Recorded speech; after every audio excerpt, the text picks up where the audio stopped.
Welcome to the You Can Make a Living in the Music Industry podcast from Nashville, Tennessee. I am your host, John Martin Keith. Celebrities, working class musicians, and people who work behind the scenes in all areas of the music industry will share their stories, encourage you, and give practical advice of ways you can make a living doing what you love in the music industry. This episode is brought to you by Edenbrook Productions. Edenbrook Productions is the company I founded to help musicians grow in their craft. Are you a songwriter, but maybe you've been told your songs aren't quite there yet? Or are your songs ready, but you don't feel stage ready? Or maybe music is your passion, but you feel imprisoned by your day job and you don't know what to do next to make your dream a reality. Well, Edenbrook Productions is here to help. We offer consulting services via phone call, Skype, and FaceTime. And for the You Can Make a Living in the Music Industry podcast listeners, we're offering an introductory 1-hour consultation special. Click on the link in the show notes to contact me, and let's get you making a living in the music industry. Hey guys, thanks for joining us today. I am really excited for you to meet my friend Elizabeth Chan. She is a touring and session drummer for tons of artists here in Nashville, as well as a tour manager for many of them also. Elizabeth is originally from New York City, Brooklyn to be more specific, but made her way to Nashville after going to college at Liberty University in Virginia, where she was able to tour all over the country drumming for different music groups from the school. Some of the artists Elizabeth has worked for include Carrie Underwood, Darius Rucker, Keith Urban, Lady Antebellum, Holland, Lauren Daigle, and Mandisa. I hope you enjoy part 1 of our conversation today. All right, well, hi Elizabeth. Hey Marty. It's so good to see you. So good to see you. We haven't seen each other in probably a couple of years, actually, I think. But we met, just so our listeners know, you and I met. We go to church together. We used to go to church together at Fellowship Bible Church here in Brentwood. Yeah. And I first noticed you, my wife and I were sitting in the audience, because we all serve on the worship team together there, or did. And my wife and I were in the crowd during the worship time, during the music, and all of a sudden there was this girl playing drums that we had never seen before.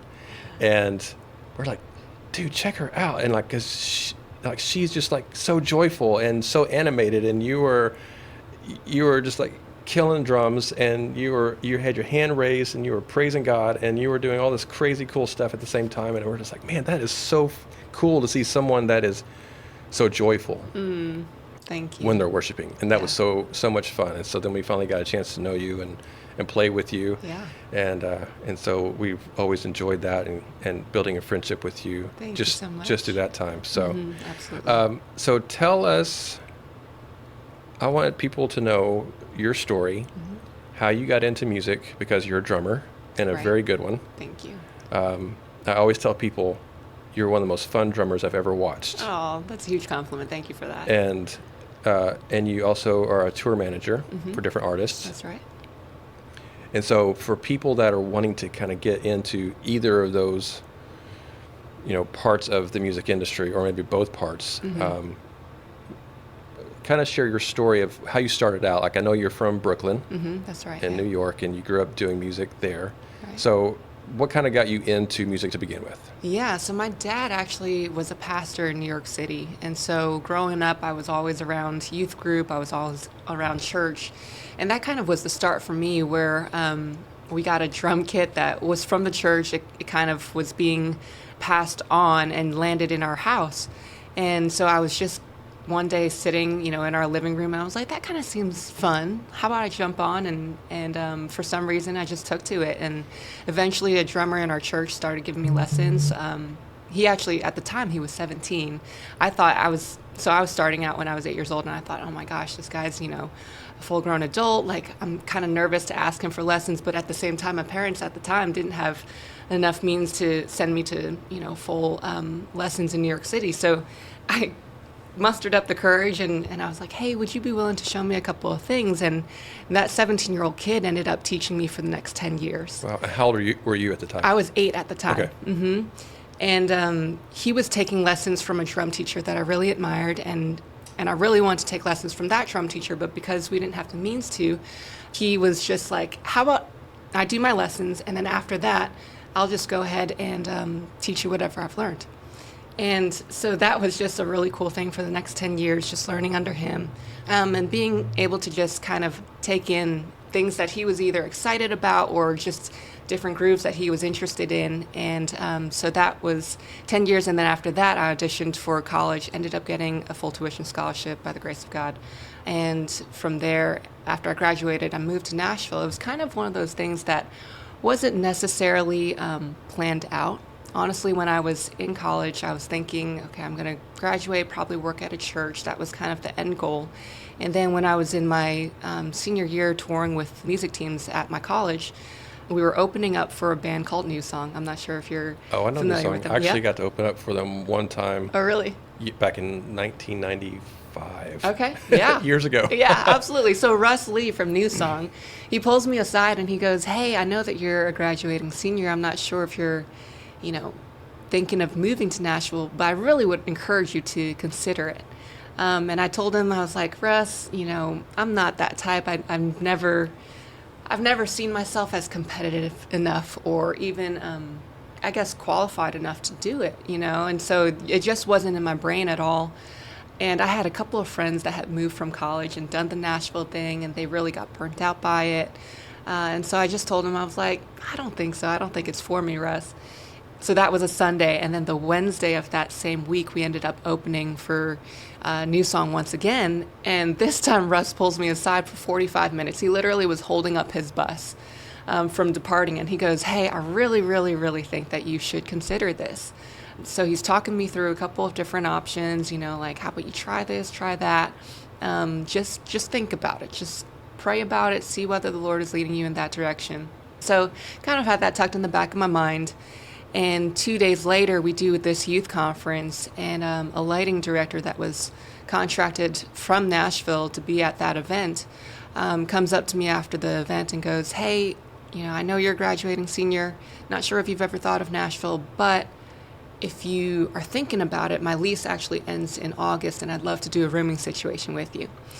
And so that was just one of those things where, she had no idea the conversation that happened with Russ 2 days prior. And I just kind of was like, man, maybe this is something where God is asking me to step out in faith. And, I couldn't deny the fact that there were a couple of different conversations taking place that seemed to point in this specific direction. So after that tour, took 2 weeks at home in New York City and packed all my things. And I said, all right, let me take this leap. And I just packed up my drum kit and 2 suitcases in my car and made that drive to Nashville. That's cool. Yeah. And that's pretty much when we met. I think when you got here, did you pretty much land at fellowship around that time? Was that pretty quick? Yeah, so I had a mutual friend in college that knew the worship director at the time, and he goes, hey, when you get to Nashville, you really should connect with this guy, Keith. So I think it was actually my first day in Nashville. I ended up going to fellowship and meeting up with Keith, and I think that was about the time when we met. Okay. Yeah. That's awesome.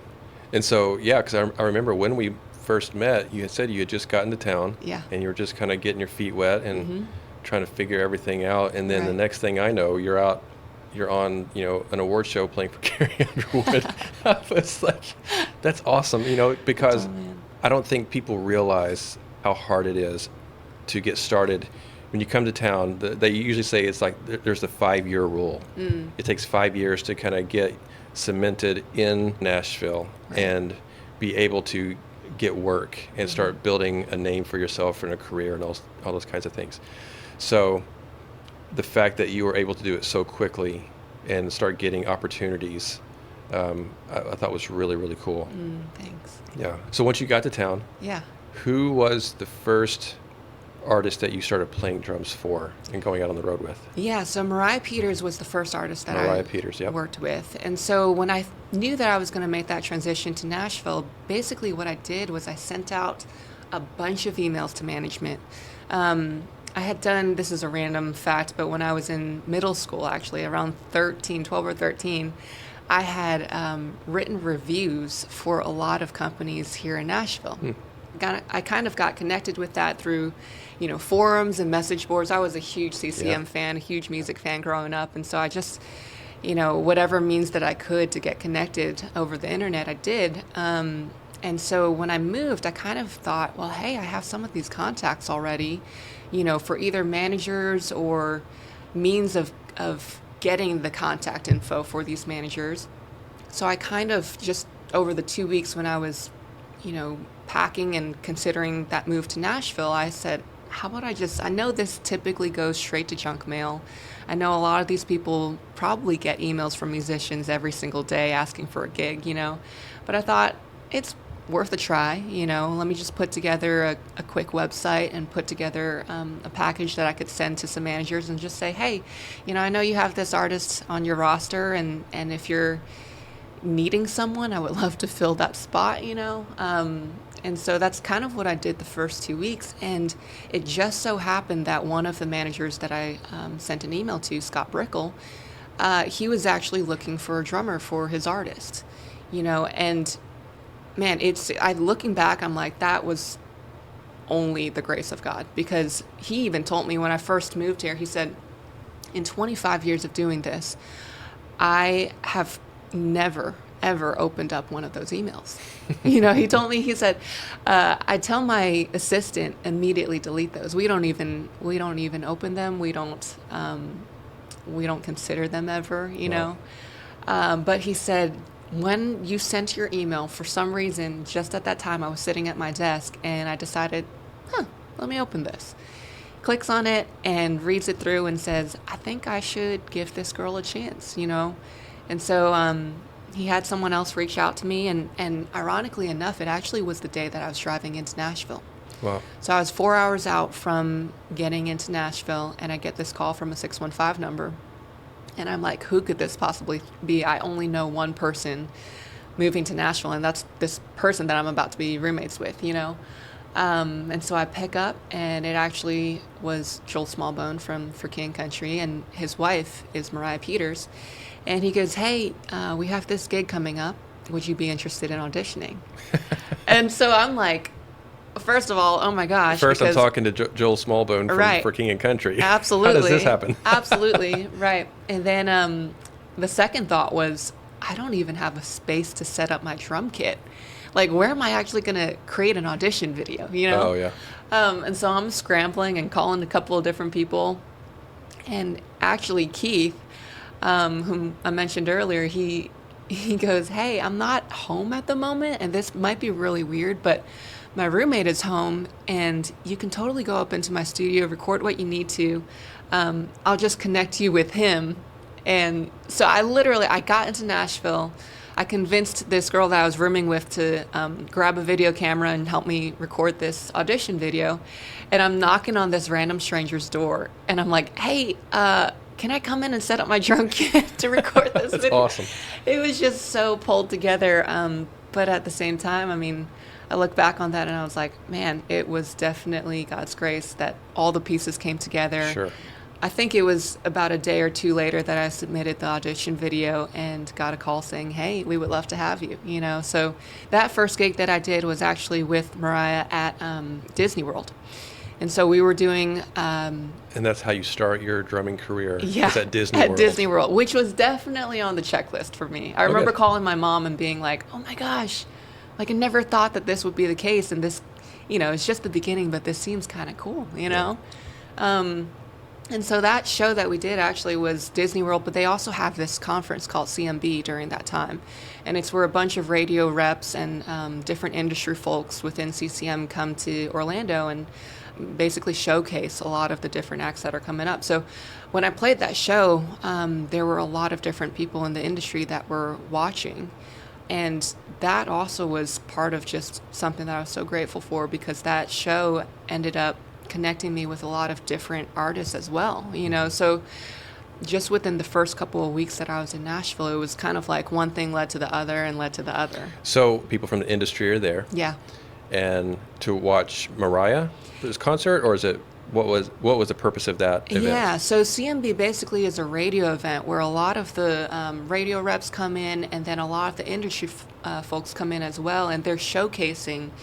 They're basically having a conference for Christian music during that weekend. And so they kind of, at the time, it was paired with Night of Joy, which was Disney's event, and then Rock the Universe, which was Universal's event. So it was one weekend where everyone just converges on Orlando. All the different artists are performing. Exactly. Yeah. And you have a lot of the different industry people that have passes to all of these different events. So they're dropping in, seeing, whatever artist they've heard of within the last year. So you're playing with Mariah for that. Yeah.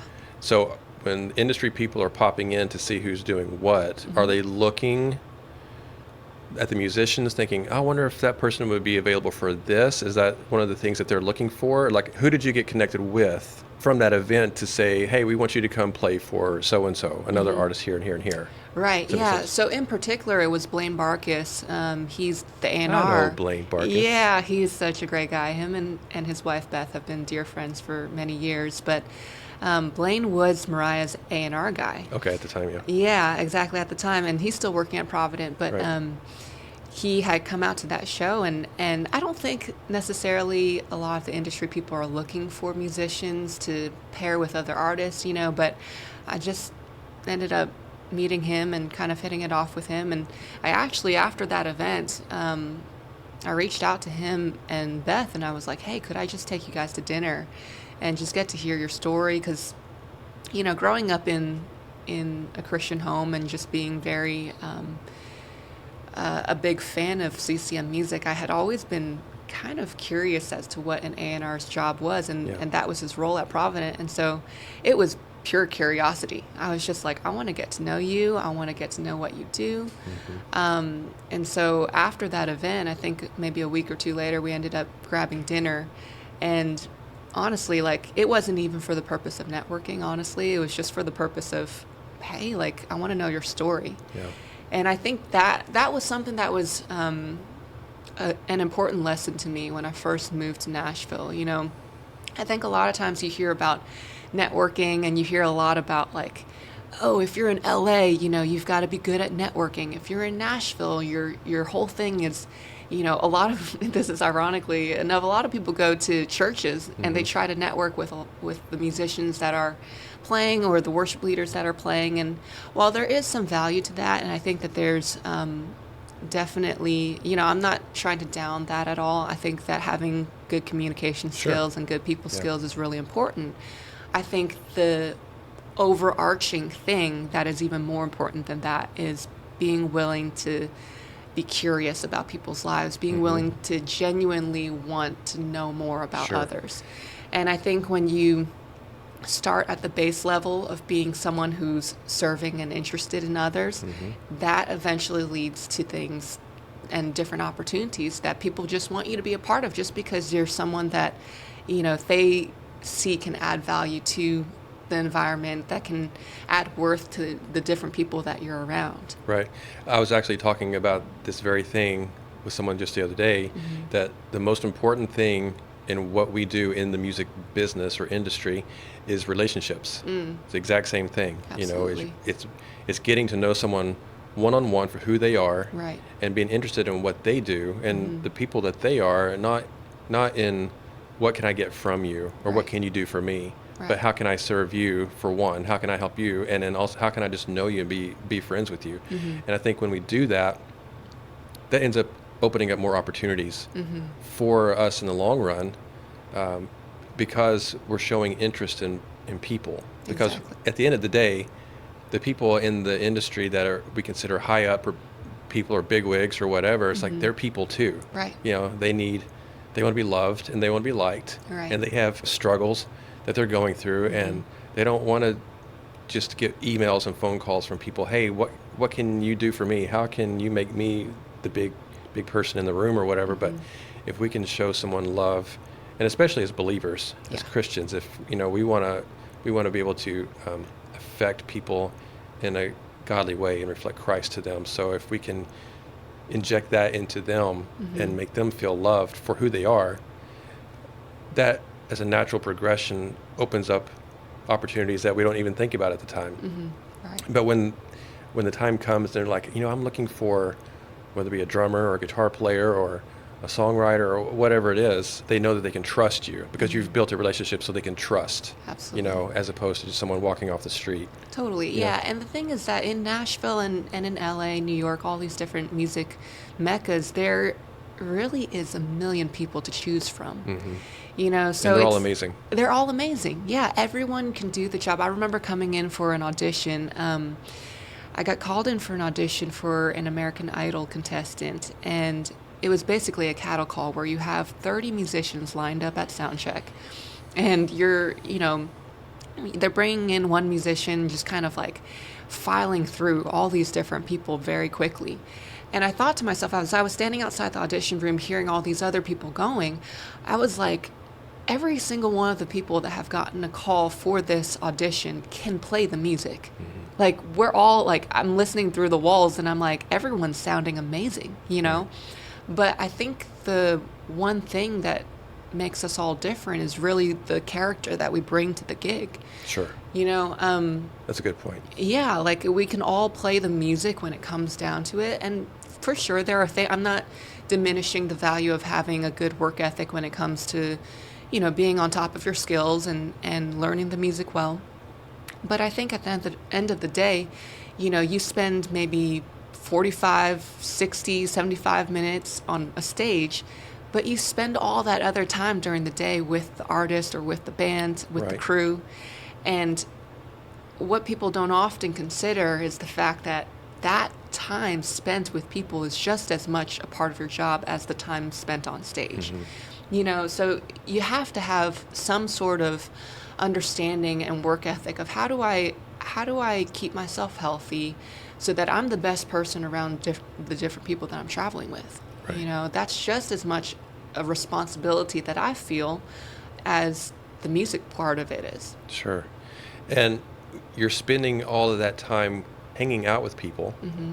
And again, that's building those relationships, and you're building trust with people. Mm-hmm. And if you're not easy to hang out with and you're not a joy to be around, nobody wants to work with you anyway. Yeah. I mean, you can be the best musician or artist in the world, but if you're a jerk to be around, I know right. I think I keep saying this every time I do an interview with somebody, but if you're not easy to work with or to be in a room with, nobody wants to work with you anyway. Mm-hmm. You know, so I think that your attitude and your likability, those things are more important than your talent, mm-hmm. really, when it comes down to it, because everybody can do it, like you said. Yeah.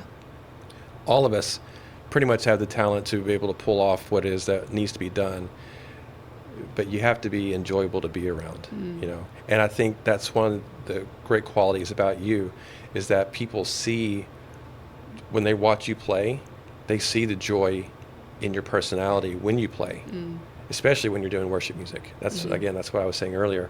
You know, when I first saw you, I was like, man, that is amazing to watch her, because she's so joyful and so animated in what she does. And you weren't trying to put on a show or be anything other than just who you are in that moment, you know, as you're worshiping. But it just really, really came through, and it made us more excited to worship as well, because we see, anytime you're, especially in Christian music, and people, right. I mean, this show is not only for Christian music, it's for all genres of music. But for people that may not necessarily be familiar with Christian music or worship music, when we're at a worship service or at a Christian music concert and we're worshiping in that setting, the people on the stage, you know, we are looking to those people for the leadership aspect of worship. They are leading us in worship before the throne of God. And so and I'm a worship pastor, so I understand this from both sides, as so do you. But as a worship leader and a worship band, when we're up on stage and we're leading, if we're standing there like a knot on a log and we have no joy in what we're doing, then the people that are trying to worship along with you, they see that and they feel that, and they're not going to respond, you know, adequately. Right. You know, they can't worship if we look like we're sucking on a lemon, you right. know. But at the same time, as a leader and as us trying to lead people in worship as a band, that relationship goes both ways. If the audience kind of does the same thing and they're just kind of standing there like, who are you? Why are you here? Right. That makes it more difficult for us sometimes. So the fact that you're back there and you're just going at it, and you got your hand raised, you got one stick going one way and a hand raised the other. I'm like, how is she doing this? She's got like 3 arms. it's just a joy to watch, and that comes across in your personality, and that's one of the things I really have admired about you. Thank you. Yeah, and I think that's a great thing to point out as far as just, doing something or even creating an outlet for working with something that you believe in. I think a lot of times we do things haphazardly. We can kind of, when it comes to music, I think maybe this speaks to burnout too, where some of us can, show up to the gig or show up to the church service and we're kind of like, oh, well, here we go. Let's do this one more time, And I've totally been there before. Absolutely. And one of the things that I've really learned in this process is don't sign up for something that you don't believe in. Right. And I've had my times of struggling with that because obviously even in my own faith journey, I've had my times of struggling through what is it that I really believe? Do I really believe in this, And it's okay to ask those questions, absolutely. It's okay to have your doubts, but do the work of digging through it. Mm-hmm. Do the work of saying, is this really what I believe in? And if it's not, then I'm not just going to subject myself and subject my heart to something that I am haphazardly doing. I don't want to create a life where I just go 50%, Sure. Right. And so I think that's a really important thing, even when it comes to whether you're playing country music, whether you're playing in Christian music or doing worship music, whatever the spectrum is, ask yourself, is this something that I really believe in? Are the people that I'm working with people that I love and I'm for, that I'm wanting to give my 100% to help, And I think that when we put our full body and our full mind and heart into things, that's when we really see joy, and we really see kind of the fruit of the things that we've worked hard for. Mm-hmm. So I want to backtrack just for a minute and go back to Blaine Barcus. Yeah. So once you got connected, you guys went out and had dinner with his family just to get to know each other, building a relationship. Yeah. Right? There's no underlying motive, whatever. But as time goes, you built a relationship with them.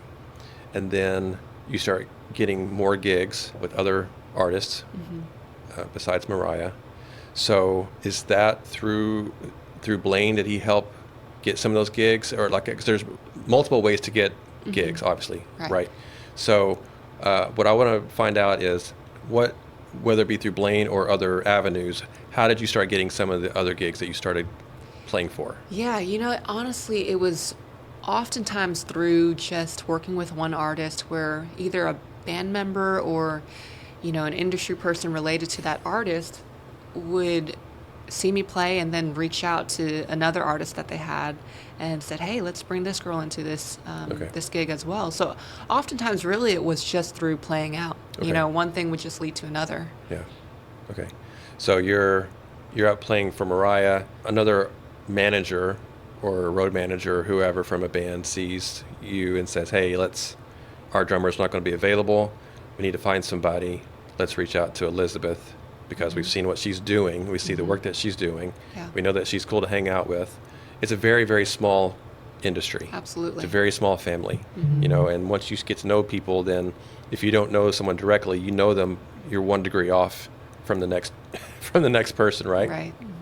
So you ended up playing with Mariah for a while, and then recently, I know you've worked with Ellie Holcomb, and you've worked with Holland, is pretty recent. Right. She's a CCM pop artist and phenomenal. How did you end up work with Holland? Who did you get connected to with that? Yeah, so that was actually partly Keith, and then also Ryan Lampa, who was the tour manager for Toby Mac. Okay. And so Toby Mac is the president of the label that Holland is signed to. Right, Goatee. Yeah, Goatee Records. And so I think Keith actually was the first one that kind of put my name in the hat for that. And then Ryan had also heard of what I was doing from a distance before that. And so he gave me a call and he said, hey, we have this artist.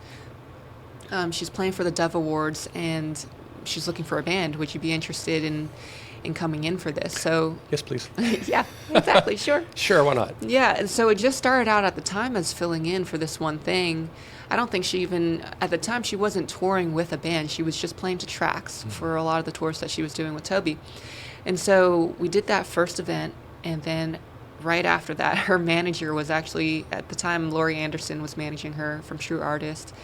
And Lori came to the dressing room right after we got off stage, and she goes, "Hey, we would like to expand this into, a longer working relationship. We have a couple more gigs coming up, and Holland, up until this point, has been doing it just with tracks, but we would love to add band and would love to have you as a part of that." So that happens for a lot of gigs where you get pulled in for one show and you don't have the understanding of whether it'll turn into more than that or whether it'll just be that one show.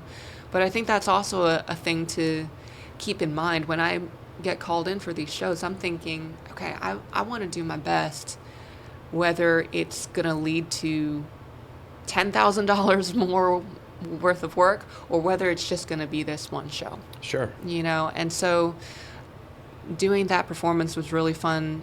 Doing the Dove Award performance was great. And then from there, it kind of led to a couple of other shows. Okay. And then you ended up playing for Carrie Underwood. That's huge, obviously. That at an award show. It was like an all-female band of just different musicians that are, I think most of them are pretty well known already. And I remember that, I think you posted on Facebook, hey, was it the CMAs? Mm-hmm. Okay. Yeah. I remember seeing on Facebook you posted, "Hey, I'm getting ready to play with Carrie Underwood on the CMA Awards." We're like, "What?" So we turned it on, and all of a sudden, there she was. There you are. You're up on this huge riser, all women band backing Carrie Underwood, and like that was just so cool to get to see that. Like, man, okay, I just met her a few years ago at church, playing on the worship team together, and then boom, and there you are up on this massive riser on the CMA Awards with Carrie. And so talk to me about how you landed that particular gig, because that doesn't just happen, right? Yeah. I mean, people don't just get to just all of a sudden play on the CMA Awards. So how did you end up with that? Oh man, this one is actually a pretty funny story. So years before ever doing that performance, I was filling in at church, and I got called in for this worship service, and then another keys player got called in to fill in as well. And we do, the service, and I think, it was a free gig. It was just like, if you're free on a Sunday, come in and help serve. So came in, did that, and it happens that the keys player, at the time he wasn't playing for Carrie, but eventually he ended up getting the gig to play for Carrie. And Is this Scott? Yeah, this is Scott Sheriff. Scott Sheriff. And so this was probably like maybe even a year, not even a year of me moving to Nashville, Right. that I did this fill-in gig at the church. And probably 3-4 years later, I get an email from Mark Childers, who is the MD for Carrie Underwood. And he goes, "Hey, I got your info from Scott. Was curious whether you'd be willing to audition for this." And I thought back on that, and I was like, the crazy thing is that after doing that one gig with Scott, I never ran into him again. It was just, and even playing for that church service, I was like, man, it wasn't like there was writing on the wall where it was saying, this is going to lead to your gig with Carrie Underwood. It was just like, just show up, be faithful in the little things, and you never know what it'll lead to, So I think that was a really important lesson to me of just like, man, like there really wasn't any reason as to why that one fill-in gig would have led to playing with Carrie, but I'm so grateful that it did.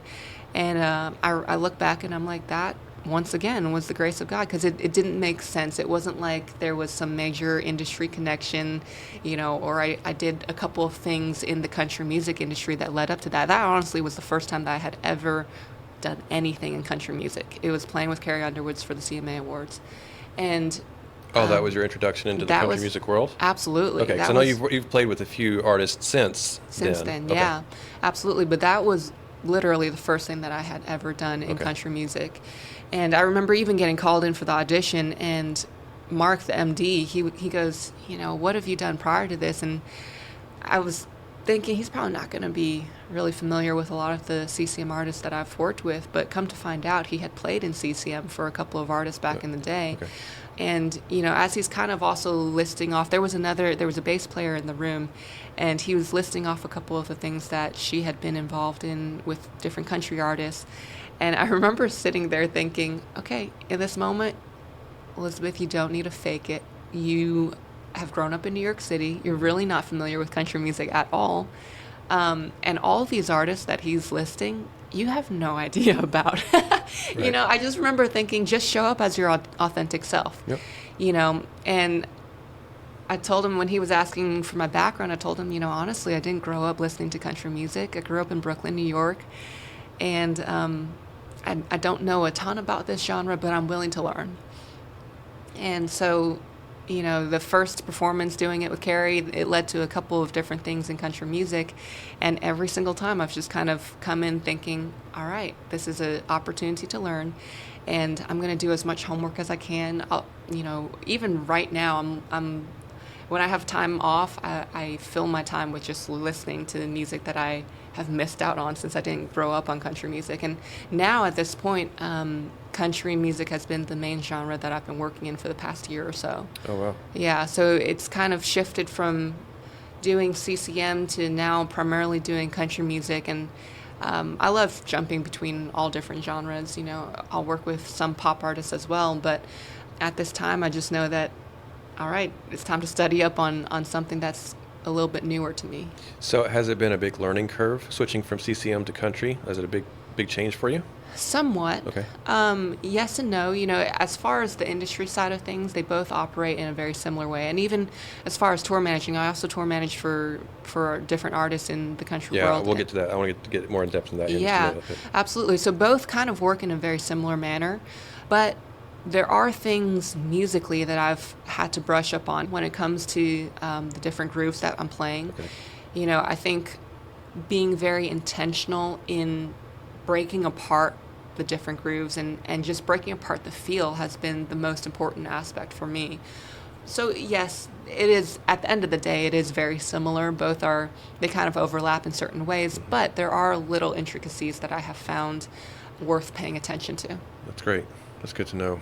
Yeah. For especially for drummers that are wanting to, you know, get into the business or actively trying to do this, to know that when you're working in different genres, you know, to think about those little changes, there are little differences, and just to be aware of those and to do your homework and study up and listen to what one artist is doing or what one genre might be doing. It's a little different from the other, just so that you know people are going to hear that, especially the ones that are wanting to bring you in. They're listening to see what it is that you know, right. Your technicality. So, and real quick, so you've also worked with Lady Antebellum and Keith Urban, which I love Keith Urban. That's just such a cool thing that you've worked with so many great artists. You know, you're working with Lauren Daigle. You've done some stuff with her and Mandisa, and it's just so cool. I love it.